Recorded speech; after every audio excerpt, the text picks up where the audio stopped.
साथ होगी। उसका अभी मैसेज आया कि 5:30 बजे शाम को हमारी बैठक शुरू होगी सरकार के साथ। और हम एक बात आपके माध्यम से सरकार को ये कहना चाहते हैं कि देखिए, एक तरफ तो सरकार बातचीत का माहौल बना रही है, बातचीत का कोशिश कर रही है कि बातचीत के माध्यम से इसका मसले का हल किया जाए, लेकिन दूसरी तरफ जो हमें दिखने में आ रहा है, आगे जहाँ पे बैरिकेडिंग हुई है वहाँ पे पुलिस हो, कोई दिक्कत नहीं है, पुलिस ने अपना काम करना है। लेकिन जो हमें इन्फॉर्मेशन मिल रही है वो ये मिल रही है कि वहाँ पे कुछ लोग ऐसे हैं जिनके ना नेम प्लेट हैं, ना उनके जो यूनिफॉर्म होनी चाहिए वो यूनिफॉर्म है। वो कौन लोग हैं जो वहाँ पे मतलब आगे तैनात किए हुए हैं, ये मैं आप सबसे निवेदन करूँगा, कृपया इस बात का भी थोड़ा पड़ताल करने की ज़रूरत है। सरकार का जो अंदर का रवैया इस चीज़ से बाहर निकल कर आ रहा है, दिख रहा है कि सरकार की नीयत ठीक नहीं है। अगर ये हमारी ज़रूर कहने का मतलब है कि देखिए, बहुत सारी बैठकें हो गई हैं, जिस बात को सभी लोग सुनना भी चाह रहे हैं, बैठकें बहुत हो गई हैं। सरकार हमें ये कह कर गई थी उस दिन कि हमें संडे का टाइम दीजिए, हम थोड़ा फ्रेमवर्क करके आएंगे, आपको बताएंगे क्या देते हैं, क्या इन तीनों मांगों के ऊपर, जैसे एमएसपी की गारंटी का कानून लेना है, किसानों की कर्ज मुक्ति है, डॉक्टर स्वामीनाथन रिपोर्ट है, WTO से भारत का बाहर आना, भारत बाहर आए या कम से कम एग्रीकल्चर सेक्टर को उससे बाहर निकाला जाए, और आगे जो लैंड एक्विजिशन एक्ट 2013 का जो पहले से बना हुआ, हमारी डिमांड है कि उसी को लागू रखा जाए। जिस तरीके से 2015 में इन्होंने एक मॉडल एक्ट बनाकर एक नया प्रपोजल देकर सरकार ने अलग अलग राज्यों को भेज दिया, और उसके माध्यम से बिल्कुल हमारे किसानों की लूट हो रही है और कारपोरेट्स के पक्ष में जा रहा है वो जो इन्होंने मॉडल एक्ट दिया। इन सबको वापस लेने की हमने मांग की है। जो पहले की मांगे, कुछ लखीमपुर खीरी के मामले हैं, उनके किसानों के ऊपर पिछले आंदोलन के मुकदमे हैं, बिजली शोध बिल का मामला है कि बिजली शोध बिल वापस लेना है, लेकिन इन कुछ के ऊपर सरकार की कुछ सहमति बनती नज़र आ रही थी। लेकिन वो तो आंदोलन के दौरान पैदा हुए समस्याएं, वो कोई मांगे नहीं है हमारी। जो आंदोलन आज सरकार में उनको ये कहे कि ये हमने तो बहुत सारी मांगे इनकी मान ली हैं, वो उनकी गलत बात है। सो आज हमारी कोशिश ये होगी कि सरकार, आपके माध्यम से पहले हम सरकार को ये कहना चाह रहे हैं कि टाल मटोल की नीति को छोड़े। सरकार ये चाहती है कि ऐसे ही मीटिंग पर मीटिंग देते जाएंगे और कोड ऑफ कंडक्ट लग जाएगा। शायद हम ये कहकर खड़ा छुड़ा लेंगे कि भाई अब तो कोड ऑफ कंडक्ट लग गया है, अब हम कुछ नहीं कर सकते, तो ये फिर किसान जाने वाले नहीं हैं। बाद में ये मत कोई कहे, जैसे पहले से ये कहा जा रहा है कि ये आंदोलन तो अदर पॉलिटिकल पार्टीज़ की ओर से स्पॉन्सर्ड है। हमारा ऐसा कोई पर्पज़ नहीं है। हम पूरी तरह नॉन पॉलिटिकल चलकर अपनी बात सरकार के पास ले जाना चाह रहे हैं, उसी रास्ते पर अब भी चल रहे हैं। सरकार कोड ऑफ कंडक्ट से लगने से पहले हमारी इन मांगों का सलूशन, इन समस्याओं का सलूशन निकाले, ताकि हमें और ज़्यादा किसानों को भी परेशानी का ना झेलनी पड़े। जैसे आपने देखा, हम तो 13 तारीख को आए, बैरिकेडिंग 8 तारीख से 6 तारीख से शुरू कर दी गई, और तब से लेकर लोग कितने परेशान किए जा रहे हैं। ये भी परेशानी दूर हो, सरकार लोगों की समस्या को भी समझे और किसानों के मुद्दों की भी समझते हुए मसलों का हल करे। हमारा इतना ही। हम आगे तेजवीर जी हरियाणा से हैं, भाई साहब ये बात कुछ रखेंगे। बहुत बहुत धन्यवाद सभी पत्रकार बंधुओं का कि 13 तारीख से आप विपरीत परिस्थितियों के अंदर हमारे साथ डटे हुए हो। कुछ बातें हैं जो प्रेस कॉन्फ्रेंस के अंदर दौरान रह जाती हैं। मैं आपको एक बात स्पष्ट कर देना चाहता हूँ कि इस देश के प्रधानमंत्री जब गुजरात के मुख्यमंत्री थे तो 2012 के अंदर खुद उन्होंने देश के किसानों के लिए MSP C2+50 की बात की डिमांड की थी, और उसी बात को लेकर हम आगे बढ़ते रहे। हमें भी उम्मीद थी कि 10 साल में वो फिर से MSP C2+50 की बात करेंगे और किसानों को उनका हक दिलवाएंगे। ये बात कहीं ना कहीं छूट रही है, तो मैं पत्रकार बंधुओं से ये बात स्पष्ट कर देना चाहता हूँ कि हमने मीटिंगों के अंदर भी ये बात पूरी तरह से बोली है।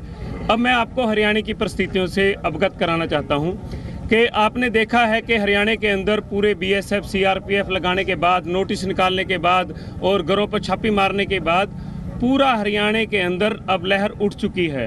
टटोली के अंदर एक बड़ा धरना प्रदर्शन शुरू हो चुका है, बांस टोल पर हो चुका है, ट्रैक्टर मार्च चल रहे हैं और बड़ी खाप पंचायतों के साथ साथ गांव में पंचायतें शुरू हो चुकी हैं, गांव में धरने प्रदर्शन हो चुके हैं। इतनी दमनकारी नीति और तानाशाह रवैये के बाद हरियाणा का किसान साथ खड़ा है। मगर सरकार ने, आपकी जानकारी के लिए मैं एक बता देता हूं कि जैसे हमें CRAD के बाद जो उन्होंने वो डिवाइस लगाया था, उसके बाद हमें पता चला है कि दूसरी तरफ उन्होंने पुराने जले हुए ट्रक, गाड़ियाँ भी खड़ी की हुई हैं और वहाँ से मीडिया की कहीं आवाज़ नहीं पहुँच रही है। तो सरकार को हम अवगत करा देना चाहते हैं और देश के किसानों को अवगत करा देना चाहते हैं कि आपके हकों की लड़ाई है और इसके लिए पूरे देश का किसान निकल रहा है सड़कों पर। उत्तर प्रदेश के अंदर किसान पंचायतें कर रहे हैं और पूरे देश का किसान आज की मीटिंग को देखने के बाद निश्चय ही वो पक्के तौर पर सड़कों पर आकर हमारे साथ डटेंगे और वो बॉर्डरों की तरफ कूच करेंगे। अगर किसी साथी का ये सवाल हो कि बात कैसे चल रही है, हमने उनको तथ्यों के साथ हम बात रखते हैं। कल ही रिपोर्टें पेश हुई हैं, जो क्रिसल की रिपोर्ट थी, जो credit rating information services of limited की रिपोर्ट थी, जिसने बिल्कुल पर्दाफाश कर दिया कि जो लाखों करोड़ों की बात होती है MSP के लिए, उसके लिए सिर्फ 21,000 करोड़ रुपए ही चाहिए और वो भी एक समय के लिए। वो उन्होंने बिल्कुल स्पष्ट कर दिया है। और रही कर्ज मुक्ति की बात, तो आप जितने भी चुनावी मैनिफेस्टो हैं 2000 से लेकर चाहे वो किसी 4 से लेकर अब तक के, सब में क्लियर लिखा हुआ था कि हम किसानों को, मजदूरों को कर्जा मुक्त करेंगे।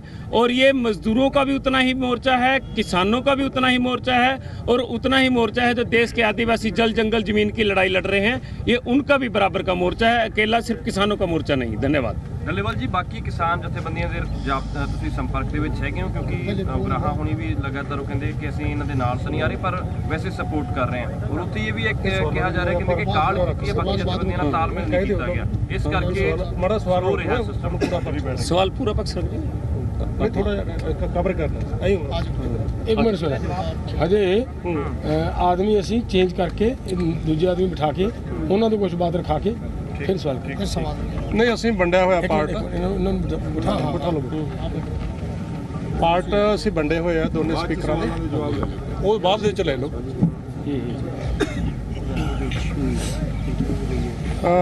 ਮੀਡੀਆ ਸਾਥੀਓ, ਦੇਖੋ ਵੀ ਜਿਹੜੀ 15 ਤਰੀਕ ਦੀ ਮੀਟਿੰਗ ਸੀਗੀ,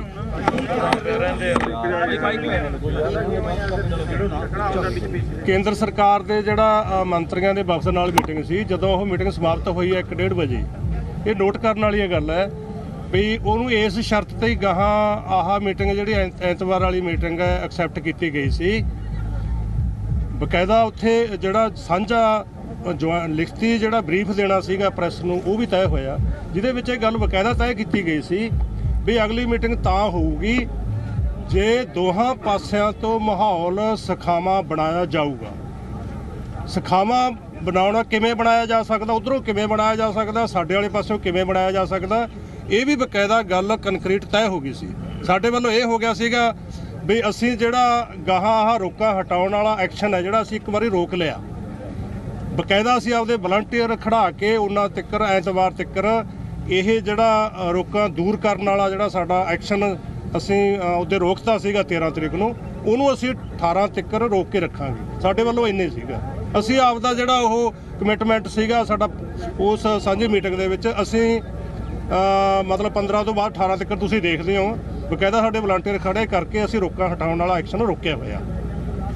ਪਰ ਉਹਨਾਂ ਨੇ ਜਿਹੜੀ ਉਧਰੀ ਤਰਫੋਂ ਜਿਹੜਾ ਉਹਨਾਂ ਨੇ ਕਮਿਟਮੈਂਟ ਕੀਤੀ ਸੀ ਸਖਾਵਾਂ ਬਣਾਉਣ ਦੀ ਖਾਤਰ, ਉਹਦੇ 'ਚ ਇੱਕ ਤਾਂ ਇਹ ਕਿਹਾ ਗਿਆ ਸੀ ਵੀ ਜਿਹੜਾ ਪ੍ਰੀਵੈਂਟਿਵ ਕਾਰਵਾਈ ਦੇ ਤੌਰ ਤੇ ਅਰੈਸਟਾਂ ਕੀਤੀਆਂ ਨੇ ਹਰਿਆਣੇ 'ਚ ਵੀ ਇਹ ਉੱਥੇ ਜਾ ਨਾ ਸਕਣ, ਸਿਰਫ 57 ਤਹਿਤ ਜਾਂ 144 ਧਾਰਾ ਦੇ ਤਹਿਤ ਉਹ ਸਾਰੀਆਂ ਪ੍ਰੀਵੈਂਟਿਵ ਜਿਹੜੀ ਕਾਰਵਾਈ ਦੇ ਤਹਿਤ ਡਿਟੇਨ ਕੀਤੇ ਆ, ਉਹ ਸਾਰੇ ਬੰਦੇ ਛੱਡੇ ਜਾਣਗੇ।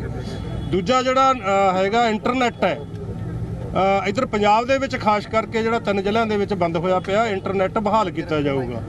ਜਿਹੜੇ ਆਗੂਆਂ ਦੇ ਜਿਹੜੇ ਮੇਨ ਆਗੂ ਆ ਜਿਹੜੇ ਅਸੀਂ ਬੈਠੇ ਆ ਦੋਨੇ ਫੋਰਮਾਂ ਦੇ, ਇਹਨਾਂ ਦੇ ਜਿਹੜੇ ਅਕਾਊਂਟ ਬੰਦ ਕੀਤੇ ਆ, ਟਵਿੱਟਰ ਅਕਾਊਂਟ ਹੈ ਜਾਂ ਉਹਨਾਂ ਦੇ ਫੇਸਬੁੱਕ ਪੇਜ ਹੈ, ਇੰਸਟਾਗ੍ਰਾਮ ਪੇਜ ਹੈ, ਉਹ ਆਰਗੇਨਾਈਜੇਸ਼ਨਾਂ ਦੇ ਵੀ ਹੈਗੇ, ਸਾਡੇ ਇੰਡੀਵਿਜੂਅਲ ਵੀ ਹੈਗੇ, ਉਹ ਬੰਦ ਕੀਤੇ ਹੋਏ ਨੇ ਤਾਂ ਕਿ ਅਸੀਂ ਇੱਕ ਜਿਹੜਾ ਇੱਧਰਲੇ ਆਪਦਾ ਵਰਸ਼ਨ ਨਾ ਜਾ ਸਕੇ। ਉਹ ਵੀ ਉਹਨਾਂ ਨੇ ਕਿਹਾ ਸੀਗਾ ਵੀ ਅਸੀਂ ਕਰਾਂਗੇ।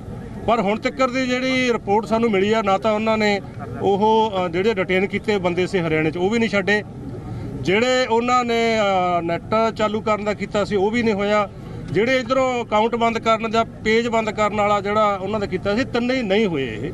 ਸੋ ਇਸ ਕਰਕੇ ਇਹ ਤਾਂ ਅਸੀਂ ਅੱਜ ਵਾਲੀ ਮੀਟਿੰਗ ਹੈ ਜਿਹੜੀ ਇਸ ਪੱਖੋਂ ਨਿਰਣਾਇਕ ਹੋਊਗੀ, ਫੈਸਲਾਕੁਨ ਹੋਊਗੀ ਵੀ ਜਿਹੜਾ ਤੁਸੀਂ ਇੱਥੇ ਕਮਿਟਮੈਂਟ ਕਰਕੇ ਜਾਂਦੇ ਹੋ ਤੁਸੀਂ, ਅਸੀਂ ਸੁਹਿਰਦ ਹੈ, ਅਸੀਂ ਉਹਨੂੰ ਇੰਪਲੀਮੈਂਟ ਕੀਤਾ ਹੈ, ਪਰ ਤੁਹਾਡੇ ਵੱਲੋਂ ਇਹ ਕਿਉਂ ਨਹੀਂ ਇੰਪਲੀਮੈਂਟ ਹੋਇਆ? ਫਿਰ ਇੱਥੇ ਕਮਿਟਮੈਂਟ ਕਰਨ ਦਾ ਫਾਇਦਾ ਵੀ ਕੀ ਹੈ? ਗਾਹਾਂ ਨੂੰ ਇਹ ਟਰਸਟ ਕਿਵੇਂ ਵੀ ਬਣੂਗਾ? ਇਸ ਕਰਕੇ ਜਿਹੜੀ ਅੱਜ ਵਾਲੀ ਮੀਟਿੰਗ ਹੈ ਸਾਡੇ ਹਿਸਾਬ ਨਾਲ ਉਹ ਕਾਫੀ ਫੈਸਲਾਕੁਨ ਹੋਊਗਾ ਦੋਨੇ ਧਿਰਾਂ ਲਈ, ਜਿਹੜੇ ਅਗਲੇ ਰਾਹ ਉਲੀਕਣ ਦੀ ਖਾਤਰ। ਧੰਨਵਾਦ ਜੀ।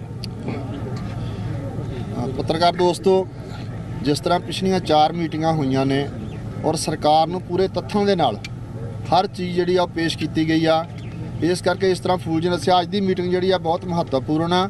ਗੇਂਦ ਜਿਹੜੀ ਆ ਸਰਕਾਰ ਦੇ ਪਾਲੇ ਵਿੱਚ ਆ, ਜੋ ਅਸੀਂ ਉਹਨਾਂ ਨੂੰ ਪੇਸ਼ ਕਰ ਸਕਦੇ ਸੀ ਰਿਪੋਰਟਾਂ ਉਹ ਸਾਰੀਆਂ ਭੇਜਤੀਆਂ ਨੇ। ਉਹਨਾਂ ਨੇ ਟਾਈਮ ਮੰਗਿਆ ਸੀਗਾ 1 ਦਿਨ ਦਾ 2 ਦਿਨ ਦਾ, ਉਹ ਵੀ ਟਾਈਮ ਦੇ ਦਿੱਤਾ, ਲੇਕਿਨ ਮੈਨੂੰ ਲੱਗਦਾ ਕਿ ਅੱਜ ਤੋਂ ਬਾਅਦ ਜਿਹੜਾ ਵਾ ਟਾਈਮ ਜਿਹੜਾ ਵਾ ਉਹ ਸਰਕਾਰ ਦੇ ਉੱਪਰ ਨਿਰਭਰ ਕਰੂਗਾ ਕਿ ਉਹਦਾ ਰਵੱਈਆ ਕਿਸ ਤਰ੍ਹਾਂ ਦਾ ਹੁੰਦਾ।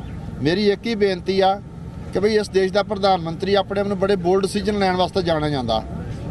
ਮੇਰੀ ਬੇਨਤੀ ਹੈ ਕਿ 80 ਕਰੋੜ ਲੋਕ ਇਸ ਅੰਦੋਲਨ ਨਾਲ ਜੁੜੇ ਹੋਏ ਨੇ, 80 ਕਰੋੜ ਲੋਕ ਇਸ ਦੇਸ਼ ਦੇ ਕਿਸਾਨ ਔਰ ਮਜ਼ਦੂਰ ਜਿਹੜੇ ਨੇ, 80 ਕਰੋੜ ਲੋਕਾਂ ਦੀ ਆਵਾਜ਼ ਸੁਣਨੀ ਜਿਹੜੀ ਉਹ ਬਹੁਤ ਜ਼ਿਆਦਾ ਜ਼ਰੂਰੀ ਆ। ਔਰ ਜੋ ਵੀ ਅੱਜ ਇਸ ਮੀਟਿੰਗ ਵਿੱਚ ਤੈਅ ਹੋਊਗਾ ਉਸ ਦਾ ਅਗਲਾ ਪ੍ਰੋਗਰਾਮ ਜਿਹੜਾ ਵਾ ਉਹ ਆਪਣੇ ਦੋਨਾਂ ਫੋਰਮਾਂ ਦੀ ਮੀਟਿੰਗ ਕਰਕੇ ਜਿਹੜਾ ਉਹ ਤੈਅ ਕੀਤਾ ਜਾਊਗਾ।